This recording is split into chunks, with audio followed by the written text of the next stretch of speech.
جاء الحق وزهق الباطل إن الباطل كان زهوقا. بسم اللہ الرحمن الرحیم. السلام علیکم ورحمۃ اللہ وبرکاتہ. محترم سامعین، جامعہ دارالعلوم کراچی کے دارالفتہ کے مفتیان حضرات سے محرم الحرام میں شادی اور نکاح کے بارے میں سوال پوچھا گیا ہے. اس کے جواب میں جامعہ دارالعلوم کراچی کے دارالفتہ کے مفتیان حضرات کیا فرماتے ہیں، آئیے وہ سوال اور جواب آپ لوگوں کے ساتھ شیئر کرتے ہیں. محترم سامعین، اس کے بعد آپ لوگوں کے ساتھ جامعۃ العلوم الاسلامیہ بنور ٹاؤن کا سوال اور جواب بھی شیئر کرتے ہیں کہ ان کا اس کے بارے میں کیا رائے ہے اور آیا دونوں میں تضاد پایا جاتا ہے. جیسے کہ ہم سے کسی نے پوچھا اور دونوں استفتاء ہمیں بھیجے تھے اور یہ پوچھا ہے کہ ان دونوں میں تو تضاد پایا جاتا ہے. جامعہ دارالعلوم کراچی کے دارالفتہ کیا پوچھا گیا ہے؟ سوال میں پوچھتے ہیں کہ کیا ایسی کوئی مثال ہے کہ کسی صحابی یا صحابیہ کی شادی یا نکاح ماہ محرم میں ہوا ہو؟ برائے مہربانی حوالہ دے کر نام بتا دیں. جواب میں جامعہ دارالعلوم کراچی کے مفتیان حضرات لکھتے ہیں کہ کافی تلاش کے باوجود ہمیں محرم کے مہینے میں کسی صحابی کے نکاح سے متعلق کوئی حوالہ نہیں ملا. تاہم محرم میں نکاح بلا شبہ جائز ہے. اس کے لیے کسی صحابی یا صحابیہ کے نکاح کے ثبوت کا قطعاً کوئی ضرورت نہیں ہے. محترم سامعین، یہ جامعہ دارالعلوم کراچی کے دارالفتہ نے یہ جواب دیا ہے. اب آپ لوگوں کے ساتھ جامعۃ العلوم الاسلامیہ بنور ٹاؤن کا وہ فتویٰ شیئر کرتے ہیں. ان سے بھی بعینہ یہی سوال پوچھا گیا ہے.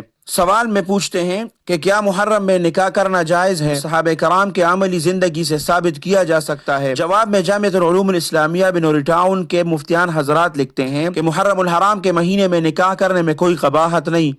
دیگر مہینوں کی طرح اس ماہ مبارک میں بھی نکاح کرنا درست اور جائز ہے، بلکہ اس ماہ میں نکاح نہ کرنے کی رسم کو ختم کرنے کے لیے نکاح کرنا موجب اجر ہوگا. اگر اس ماہ مبارک میں شہادتوں کی وجہ سے اس کو غم اور سوگ کا مہینہ قرار دے کر نکاح سے احتراز کیا جائے تو سال بھر میں کوئی مہینہ ایسا نہیں ہے جس میں کسی عظیم شخصیت کی شہادت کا واقعہ پیش نہ آیا ہو، اور اس بنا پر تمام مہینوں میں نکاح سے احتراز ناممکن بات ہے. اس لیے محرم الحرام میں بھی نکاح کرنا عام مہینوں کی طرح جائز ہے. محترم سامعین، آگے جواب میں جامعۃ العلوم الاسلامیہ بنور ٹاؤن کے مفتیان حضرات ایک عجیب بات لکھتے ہیں. وہ فرماتے ہیں کہ ایک روایت کے مطابق حضرت علی رضی اللہ تعالیٰ عنہ اور حضرت فاطمہ رضی اللہ تعالیٰ عنہ کا نکاح سن 2 ہجری ماہ محرم الحرام میں ہوا تھا. اور سیرت المصطفیٰ کا حوالہ دیتے ہیں کہ سیرت المصطفیٰ میں مولانا محمد ادریس کاندیلوی رحمۃ اللہ علیہ لکھتے ہیں کہ اسی سال یعنی کہ سن 2 ہجری میں اس میں اختلاف ہے کہ مہینہ کون سا تھا، ذوالحجہ، محرم یا سفر.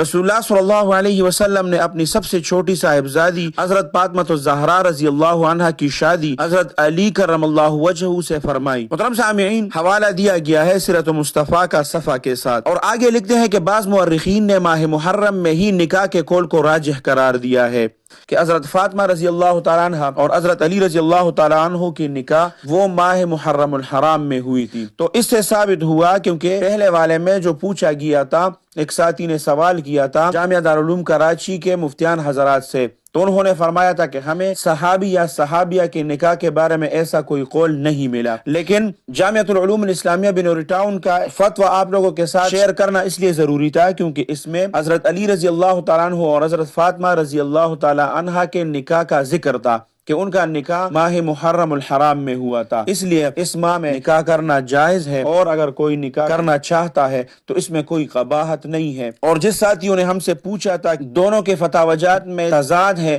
تو اس میں کوئی تضاد نہیں ہے. جامعہ دارالعلوم کراچی کے مفتیان حضرات نے اس میں احتیاط سے کام لیا ہے اور فرمایا ہے کہ ہمیں کوئی صحابی یا صحابیہ کے نکاح کا نہیں ملا.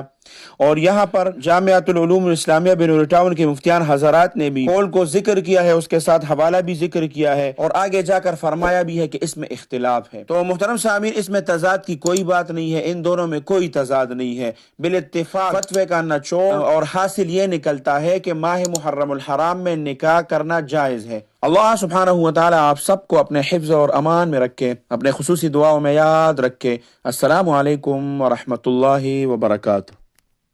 جاء